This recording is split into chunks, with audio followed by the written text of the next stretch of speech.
Hi everyone, I'm Jody Robinson. In this video, I'm going to share my painting process. I'm going to be using spray paint, and um, I thought that it would make a lot of sense to do the entire process start to finish, because I think that one of the main things and the most important thing, I guess, is that if you don't prepare your pieces well before you paint them, you're not going to get great results. And so I thought it would make more sense if you saw every step of the way and how I prepare them, the sanding and everything like that. So I'm going to do a little pumpkin, and it has kind of larger pieces, not a bunch of tiny pieces because that would take too long. And I'll go through each step and how I prepare them and then how I paint them. And I think we'll even put them together at the end. So I do want you to keep in mind that even though I'm rounding over the edges of my pieces, you may not necessarily be doing that. All of the same things will work on a flat surface piece as well. So if you just cut out, straight pieces, you're still going to want to sand them the same way. You really do want to prime them or seal them in some way before you paint them. So I'm going to go ahead. Oh, I also don't want to forget to preface this video, the following video, by saying that I am by no means an expert. I have not been doing this very long. It's really is just I saw pieces that people were making online and I just really wanted to do it. So I made a few. I'm not going to say they turned out great because, it's a process. It's always a process. So if you try one and it's not exactly perfect, you'll get there. I mean, I made some that were pretty awful. It's just what I watched a lot of videos. I took some tutorials, tried all different things. And it's like anything, you do it once and it seems like you always learn with that piece something not to do again.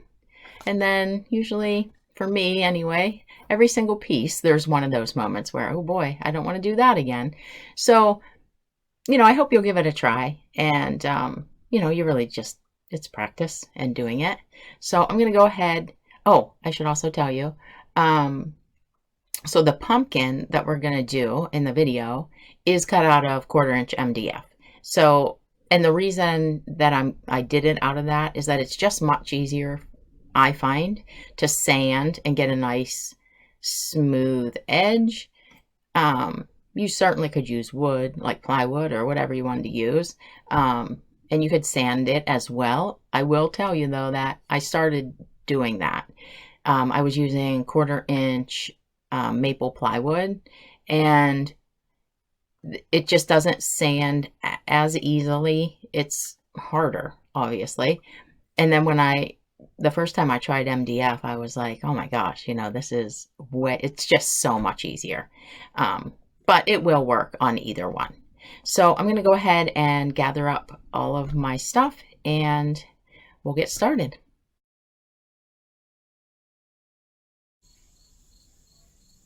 Hi guys, it's Jody. Sorry that you have to kind of be looking at my lap, but it's kind of where I hold it to sand. So this is what we're gonna work on, this little pumpkin. And I thought that, yes, I'm gonna share like just how I spray paint, but I think that probably the most important thing is the prep. So I thought I'll just show you real quick how I sand them and prepare this stuff before I paint, because if you don't do a really good prep job and preparing it, it doesn't matter how great the paint is or any of that stuff if the surface you're putting it on isn't great.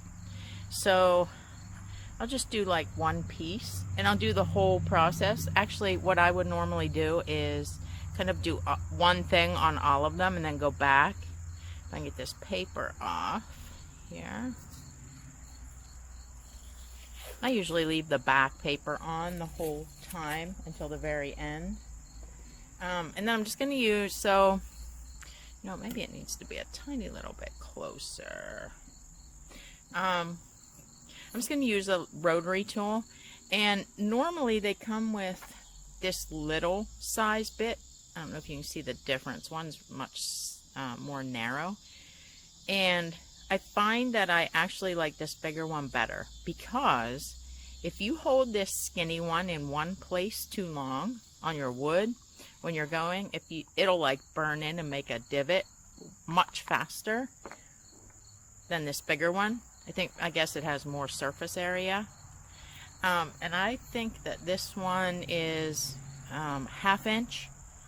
And I want to say that this paper on here is 180 grit. So this is, you know, like anything, you just need to figure out what works for you. The way I do it, I mean, I tried it a million different ways before I figured out what I like to do. You don't have to do it that way. I generally tend to do most everything very kind of methodically, I guess. So what I'm going to do is I like to first just go the whole way around and kind of knock off a little bit of the char. Not all of it. I just want giving myself kind of a guide. So I'll go around there, you'll see. And then I go around again and kind of take a bit more off of the edge. So it's going to be kind of noisy when I turn this on, I think. And I would start, if you can change the speed, at a pretty slow speed, just to start. So I'm just going to, like I said, I'm just going to kind of, and I have to do it on my lap. It's the only way I can do it for some reason. So I like to kind of just take a little bit off of that edge. And that's kind of going to be my guide. And it's good if you move kind of fast, because if you hold it in one place too long, it will burn in. And you don't need to be too, you know, precise yet. Anyway. And I figure too, whenever you put these together, this part's, you're never going to see that anyway. So, you don't need to do too much there.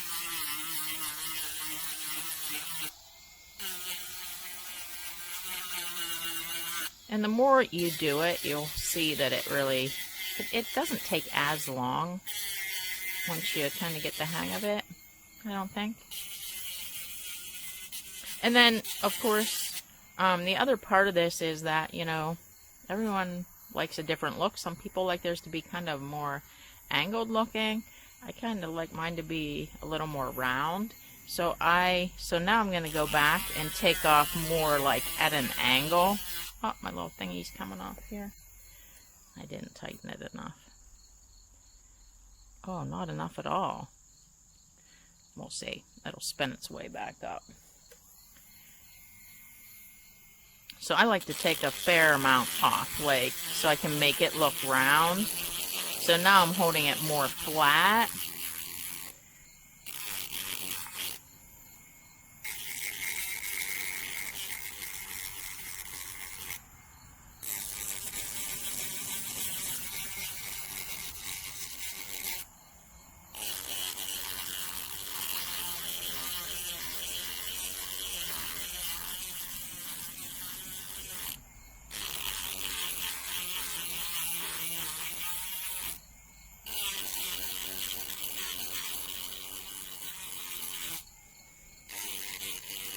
So it really does just depend on what, you know, look, how much you want off of there.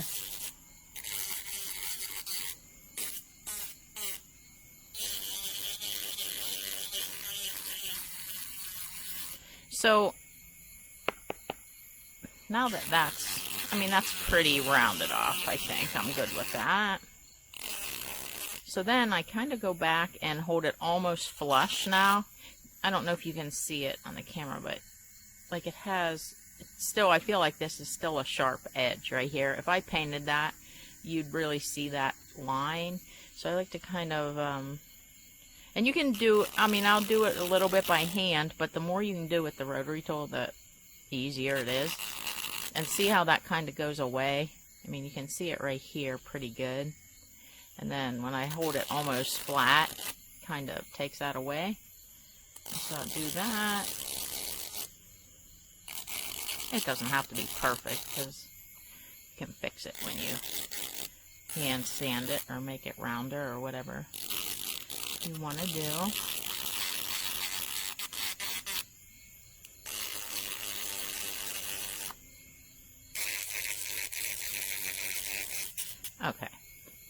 So normally what I would do is go ahead and do, oh, one other little trick I figured out too I can show you is, so if you want this to look really nice and rounded, if you hold, like I'll just go back and forth like this and then tip the wood so it back and forth, and it makes it a nice rounded. Just hold the tool right in the same place and tip the wood.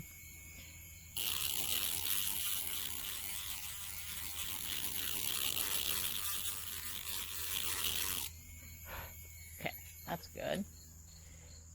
So then normally I would do all of the pieces before I do these next processes, but let me just show you real quick.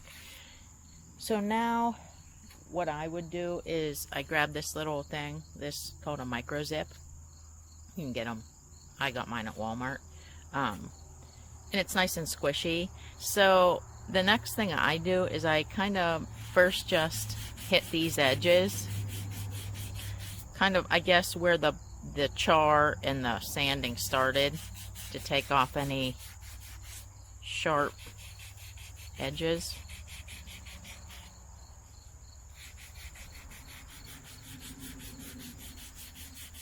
You do want to make sure that you never sand all the way down, because then your pieces could not fit together very good. Found that out. So then I'm going to go ahead and then sand like this. What I'm sanding is this top edge, and kind of, you know, round it over, I guess, as I go. And again, I would do this on all of the pieces before I started the next thing, but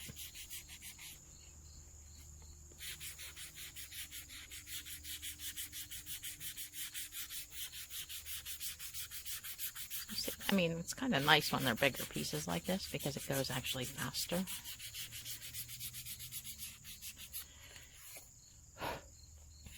Usually I just look at it. I mean, that looks pretty good, pretty smooth.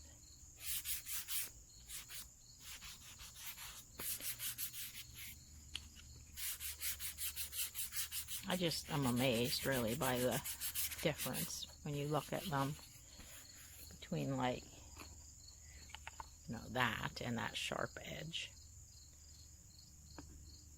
Okay, so then, oh, that's not good right there. So now that I'm good with this, and so in general, you're gonna, you know, people are gonna use filler primer on this. So what I found out was that I wasn't cleaning mine off, all the sawdust and stuff. And so any little particle that's on here, of course, when that filler primer hits it, then you get these big glumps on there that, I mean, it's fine, but it's just going to make you have to hand sand more later after you prime. So I started, this is 400 grit, but whatever, like 400, 600, whatever I have. And I started face sanding all my pieces. I need a little bit smaller piece. I can't do that. Just because then I think it helps to like close up that MDF at least a little bit. And it doesn't take long to do.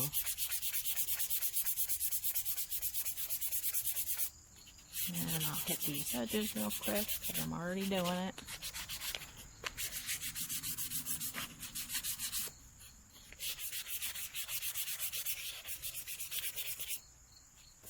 And then that's it, really. And I usually have a little air, my husband got me a little air compressor thing to blow them off, but I usually don't feel like getting it out. So usually I just make sure I wipe them really good with a microfiber cloth, because it seems to take it off good. And then that's it. That's nice and smooth and ready to paint. So I hope that was maybe helpful. And of course, I mean, I am no expert. It's just, you know, trial and error, trying things, figured out what worked for me. A couple of other tips, like eventually I'm going to have to do these little pieces, these little curly cues. And clearly, I'm pretty sure I'm not going to use that rotary tool on something like this, because it probably could snap this. So I'll probably do it by hand, either just to take the edges off, either just with sandpaper, or I found these little things. They're called sanding twigs or something. I'll put the link in there for you. They're from Amazon. That are nice because you can get like down inside these little things with it to do the edges if you need to. Because I used to I thought for sure I could get in there with that rotary tool, and then I just destroyed my pieces. But and also these little things I found, it's like a skewer with some sandpaper on it, and those work good too if you need to get like down in these little sharp corners and stuff. Okay, so I'm going to go ahead and sand up all the rest of these pieces, and then we'll go ahead and prime this. Okay, so now that I have everything sanded. I hope the camera isn't too far away. It's just that in order to be able to see the whole thing, it has to be where it is. I sanded everything, and I didn't really talk about, so I did go ahead and sand this. That's not rounded or anything, it's just straight, and same with the backing. And so I just hit those with 220 real quick, and then went over it again with the 400 grit just to make it a little bit smoother.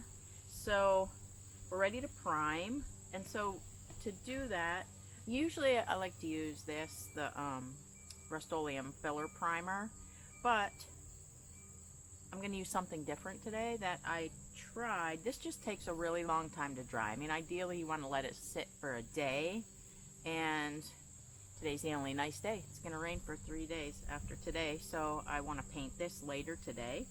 So I'm going to use this. It's from Montana. It's called Gray Filler Primer, and I don't know if you can see it, but fast drying. Very fast drying, actually, is what it says. So we're going to use this, and it doesn't go on quite as thick as the filler primer, but you will be able to, like, literally within like 2 hours, sand it. So I'm going to go ahead and just I'm going to do the pumpkin by itself, and I like to kind of try to keep it in the order it goes, so I mean, this one's pretty simple, but I don't want to get confused. So I'll do these two on a different piece of board. So I'm just going to put those, I'll do those first actually. And then the pumpkin, a lot of people will prime them all together like this, and you can do that. It really doesn't matter. I mean, I'm going to, kind of, but I am going to spread them apart a little bit because I do want just a little bit of the primer to get in between there. And really, probably one of the most important things is that you make sure that you get all of the sides and all the outside edges, because those, when they go on that back, you will be able to see all of them. So you do want to make sure that that's done right and covered really good. And then these two little ones right here are probably going to fly away, so you can use painter's tape, make like a little hoop and stick them on there.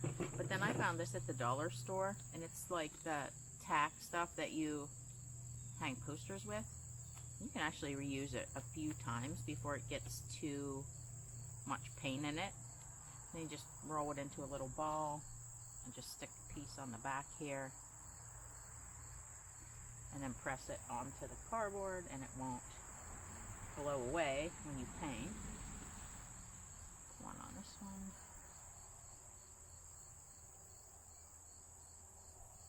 Just let me put these out here a little bit so they're out of the way. So I just move this one for a minute. And normally I have like one of those little paint tents that I would use outside, but there's no way for me to be able to film inside that tent, so we're just going to do it without that. So I'm going to go ahead and put this on here. The main reason, just so I can get, so I'm going to go ahead and, what I like to do is just kind of spray the inside, like the burnt edges first, and then get around the outside of each of these, and then fill in the rest of it.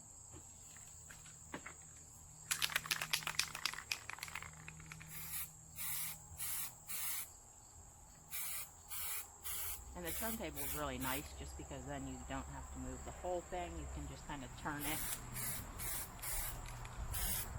I apologize for all the sound. The road is right over there. The neighbors are cutting their grass. So that's good for that on the inside.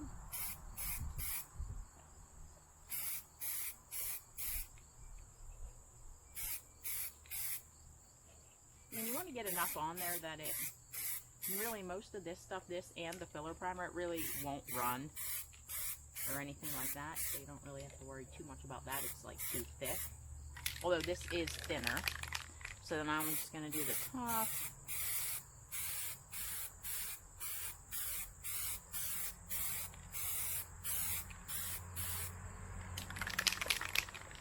Do the outside of this one.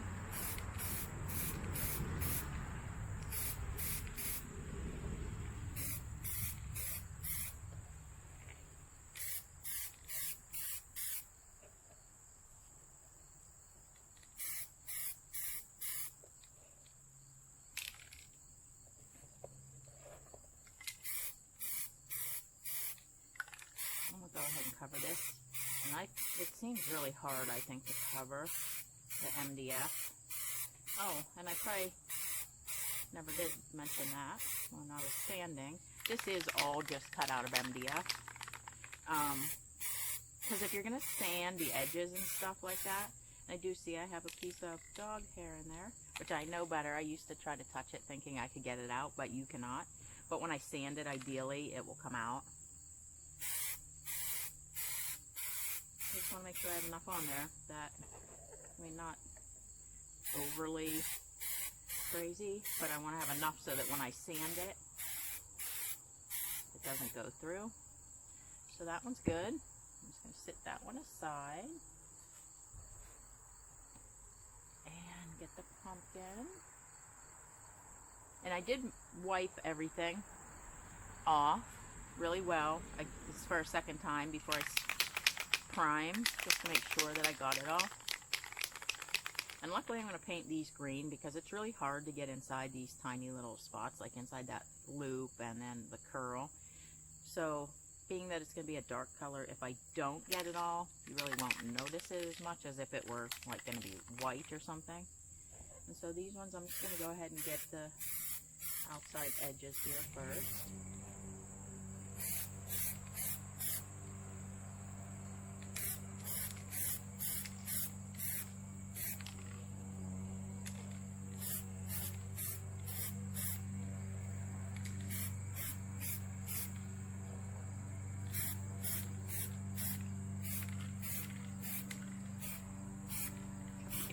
That inside too as I can.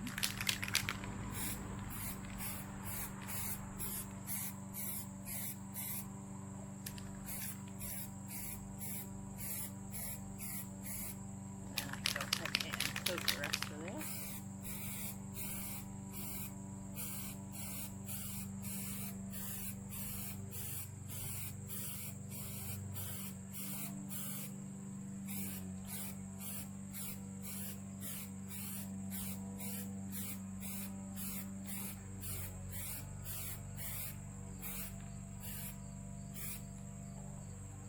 See a place where it looks like it, like I can tell right here, it didn't cover right on that edge, which obviously is going to show, so I do want to make sure I get enough on there.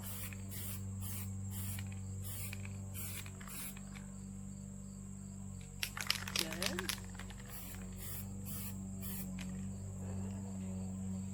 Okay, so it's a really nice thick coat so that I have stuff to sand if I need to. Little curls. Try anyway, they're kind of tiny. But. And the whole thing, all the edges will show.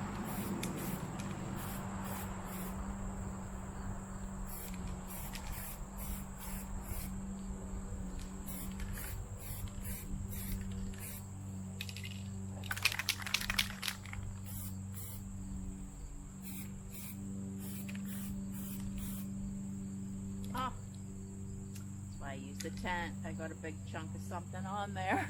That's alright. It'll come off ideally when I sand. Okay, we're done with that.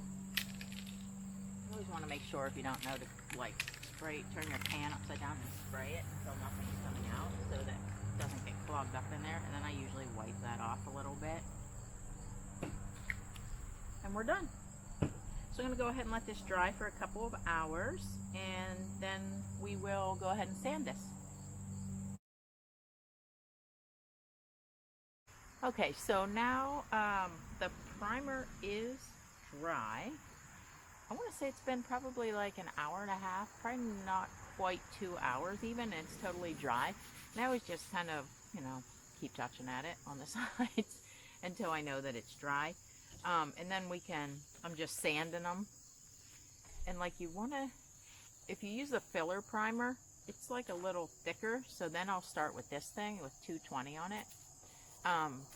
Or if you have some, like, I don't know, maybe something a chunk of something in there, then this works better. But for these, they're pretty darn smooth. I mean, there's a tiny little bit of roughness, so I'm just going to use the 400 grit. And, like, you really just need to, like,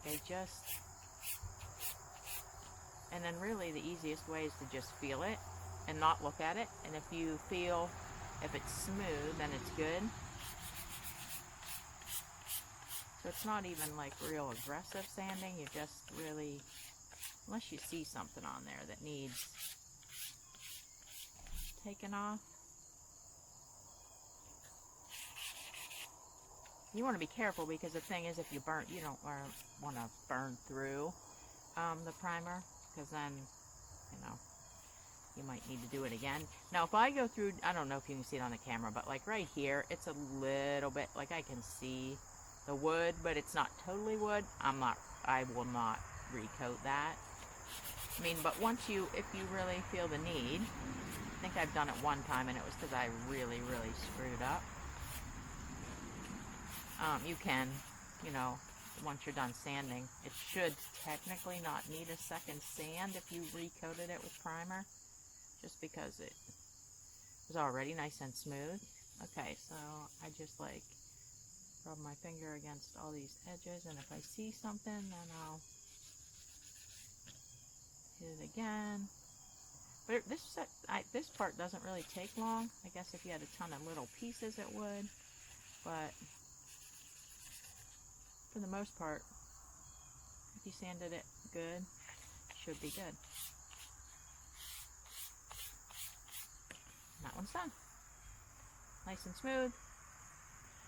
And now I'm just going to finish the rest of the pieces. I'm just going to do this same thing with all the other ones, and then we'll be ready to paint.